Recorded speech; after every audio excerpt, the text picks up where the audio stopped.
Tapos ano pa ba yung mga pinakita ko kanina? Lupin, ano pa yung isa? Lupin, ano, no? Yung Flame of Recca nga pala, no? O baka naman inasaan nyo, oy, kwento mo naman Kuya Utoy yung katapusan ng Flame of Recca. Hindi! Hindi ko kwento yung katapusan ng Flame of Recca. Siyempre, ibang usapan na yun. Hindi tayo natapos dito pag pinenta ko yun. Di ba?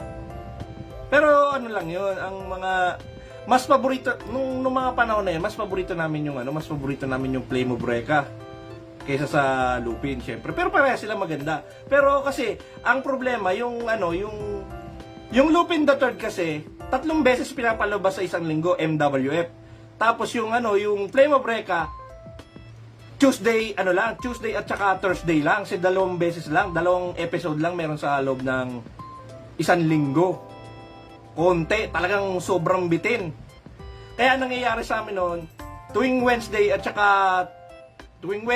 saka Friday ng umaga, yun, Flame of Recca lagi kwentuhan doon. Flame of Recca yun. Oh, Flame of Recca lagi kwentuhan, umpukan. Masaya talaga pagkwentuhan yung Flame of Recca eh. Prinsesa. Nice.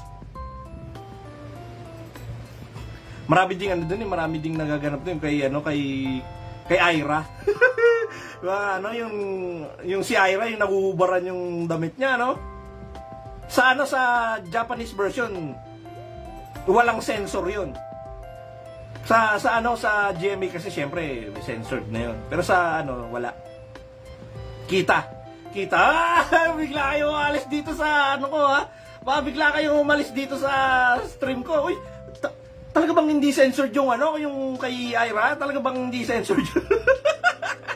Eh talaga.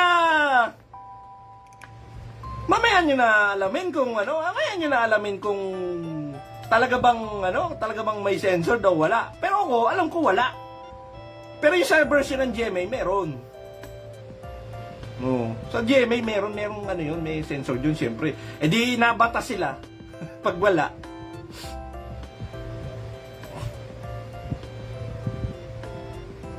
Tindi rin nung Flame of Recca, no? Yung walong dragon, yung gumaganon-ganon, no? Lahat ng bata, gumaganon. Lahat ng bata, gumaganon, eh. Ano ba yun? Nadare. Oh. Saiha. Osawa.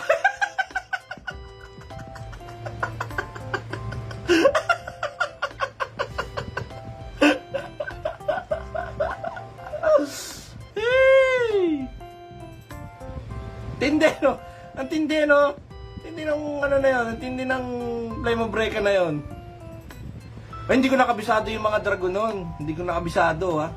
Hindi ko nakabisado yung mga dragon. Well, ano ko pa ba yun? Siyempre, alam niyo naman, nandito ako sa Facebook, stock knowledge. Nakwentuhan nga lang tayo dito, stock knowledge. Huwag niyo akong i-fact check dito. Sino ba yung mga tao dito, meron nagtsatsagang i-fact check ako rito. Stock knowledge lang yung dala ko dito sa Facebook. Kwentuhan lang tayo dito. Kumbaga, kulang na lang natin dito sa Facebook, bote ng beer, eh. Nagiinom na tayo, eh. Kung kulang lang bote na. Eh, kung gusto niyo talagang nagiinom tayo dito, padala niyo ako sa Gcash. Yung Gcash ko, lagyan niyo ng laman. para meron akong iniinom na Red Doors dito.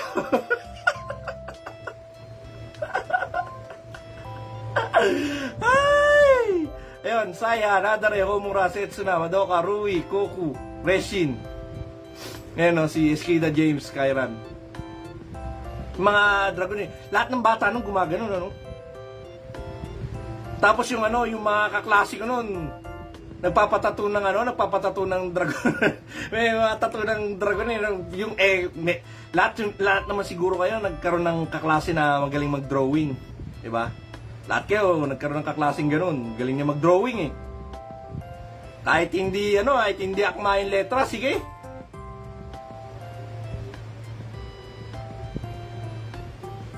Ganda kaya ng concept ng ang ganda ng concept ng Flame of Recca, no?